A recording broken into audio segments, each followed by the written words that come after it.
We were having a conversation about your work. What is, I haven't quite understood, what is Gaia Amazonas? What is its specific mission? Well, Gaia Amazonas, although it's an NGO, I would say really it's a dream. It's a dream that started back in the 1970s when I went to the forest for the first time. And I wanted to learn about Indians. And I learned about them. But I also discovered that they were in these rubber camps and they were being exploited. They were slaves, they had no rights. And I lived with them for about 5 years. And we looked for ways, how could they get their land recognized and how could they get their rights recognized. And we thought of going for a large piece of land. I mean, 20 million hectares, the size of the United Kingdom. And then in the 80s, I got a chance to get into the Colombian government, close to the president, and we managed to get the land recognized.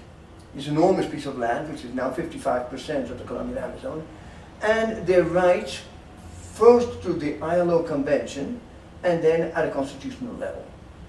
So basically the idea of Gaia, and then Gaia starts as an NGO to help the Indians to put all this into practice. So basically the idea of Gaia is support the indigenous people so they can become full people, that is, that they have their land, their language, their government, their rights, and at the same time their environment. Therefore they protect the environment because that's what they live off. When you use the word protect, when you use the word their rights, how does that distinguish from other native Colombians, like myself, for example?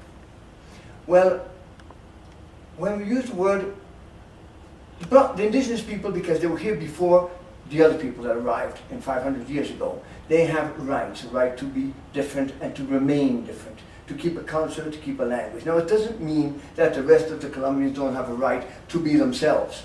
That's obvious. But it means that they don't have to be integrated into the national culture. It means that they can have a land, a justice according to their tradition, an economy according to their tradition, an education which is different. A respect to their social structure. A respect to their social structure, collective property because they're not in the market economy. So if we see these 26 million hectares, as I said, the size of the United Kingdom, is out of the market. It cannot be sold, it cannot be let, it's theirs forever from one generation to the next. Now, this area, in terms of the Amazon basin, what is it in terms of its percentage of the total Amazon? It's about between 3 and 4% of the total Amazon. But then what's interesting is that in Colombia we got this 26 million hectares, but if we go across the border, we find that in Brazil there's also a lot of land that belongs to indigenous people. And if we actually added up all the land in the Amazon basin that belongs to indigenous people, we would have 22% of the Amazon belongs to indigenous people. But in Colombia, it is 55% of the Amazon, the Colombian Amazon, and about 3%, a bit less than 3% of the general Amazon basin. Now, we all hear and read in the news all the deforestation that's taking place. How is this affecting these local communities? How is this affecting their rights, their ability to survive? Well, deforestation is at the foot of the mountains where we have deforestation. Where we're talking, the area where they own the land is quite far from the mountains. So it is not affecting them directly. And since it is a very isolated area, they live 80% in their traditional culture, knowledge and know-how. There are no roads, there's no communication, it's relatively isolated, or quite isolated area. The danger there is mining. It's not so much deforestation, but mining. And of course, the mining has not started, but there are a lot of minerals. And if the mining starts, then you get roads, and if roads come in, then you get colonization, and you get deforestation. You were speaking a little while ago about the struggle of these communities because the education, something about the education was in the hands of the church, and this changed. And how did this come about? How was Gaia effective in taking this out of their hands back into the indigenous communities? Well, if you go back 500 years, and you start with the discovery of America, when the first Europeans came in, they came in looking for gold, and they came in with the cross in their hands, and that justified their coming in. We have to convert these people into Christianism, make Christians out of them, and their souls will be saved. Now, this went on for centuries. for 400 years. And when we arrived, or when I went to the Amazon for the first time, there was still this agreement with the Catholic Church that they would civilize the indigenous people. They would Christianize them and civilize them. But then it was only in the 80s that the discussion started really that they did not have to be integrated into the Western world, that they could remain themselves and be themselves. They could be different from us. This was recognized internationally at the end of the 80s. So at this moment, the Catholic Church and then with the Constitution, the missionaries start losing their grip on this. Because there is no reason why one should go out there and tell them that they're wrong because they have a different religion. And then we, from the 90s on, accompanied the indigenous people so they could set up their own educational programs. And the new Constitution said you cannot impose a different religion on the people. And so this is how they built their new educational programs, set up their own governments, and eventually, after 2000, started negotiating with the government to get these programs decentralized in their hands. So now let's go back to their current struggle when you bring up this issue of mining. And how does this integrate with the reason that we're here at Esri at this conference? Well, the whole question of mining, of course, is that one has to have the information, one has to know exactly where it's happening, and you have to have maps. And the government, of course, is bringing out maps on ecosystems because they have to take into account the environmental aspect. They bring out maps on minerals. But the people that have the understanding, the knowledge, and the relationship directly with the local people is a foundation, is Gaia. So with the information that we get with the indigenous people of their sacred sites, of their rivers, of how to use the land, all this is put on the maps.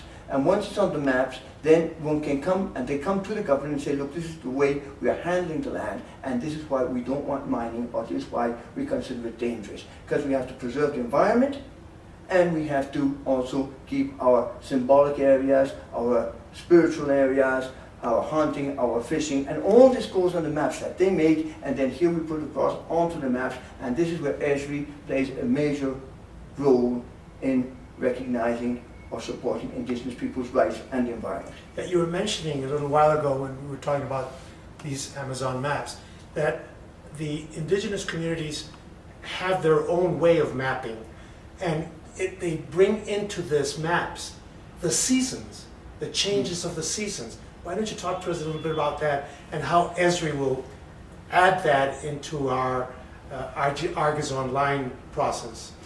The whole idea of a map is that it shows the relationship of people with their environment.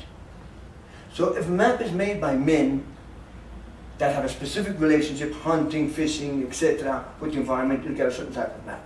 If it's done by women, which are more involved in agriculture, you'll get a different type of map. Or in harvesting certain fruits from the forest. If you get a map done by children, well, they make another map. Now each season is different because you have different fruits, you have different water levels in the rivers, you have different migrations of fish, so each map changes each season. And what's fundamental for the indigenous people is that each season, as you change from one season to the other, they hold rituals to clean the energy of one season as you move into the next season. So the whole idea of both of the seasons and of the social groups, how they behave with their environment according to the different seasons or the time of the year, you have different types of maps. So this is what we bring in to show how the whole system is not just a question of space, it's a question of time. How the forest changes, how the relationship changes, and what they consider important each time. And so your map can grow. Sometimes they're using a very large area in hunting, sometimes it's just in agriculture, so it moves your map in a way according to the way you relate to the environment. And this is something we're bringing in because in most cartography and social cartography, the element of time and the way things change is not taken into consideration. And therefore the support, the technical support of Argus Online is making this possible for Gaia. Exactly. It allows it to show that as it moves through time. What the mission has been for Gaia, it's not quite clear to me what is relevant of all this with Esri and with Argus Online. How does all that tie in? Well, the way I see it, the indigenous people in the Amazon But most of them, I mean, they might know a little bit how to read and write, but they really don't. We can't manage that properly. I know it's something that's very distant. But all of us went to reading and writing and certain types of photos, and now we've suddenly moved into a space where they could all contribute with a minimum of an equipment, a computer, or even a cell phone. They could put pictures up there, they could put information up there, they can be interactive, they can unload information, they can suddenly participate in the whole world through something like Argus Online, through information, to understand the environment, without having to go through this sort of not only reading and writing, roads, communication, all the stuff we went through in the 20th century. They can jump basically from their what we would call a traditional culture, some people even call it primitive culture, from their traditional culture, jump into our world and make full use of our world without having to go through the slow motion process that we went through. I think that's, as I understand it, there can be a tremendous potential there.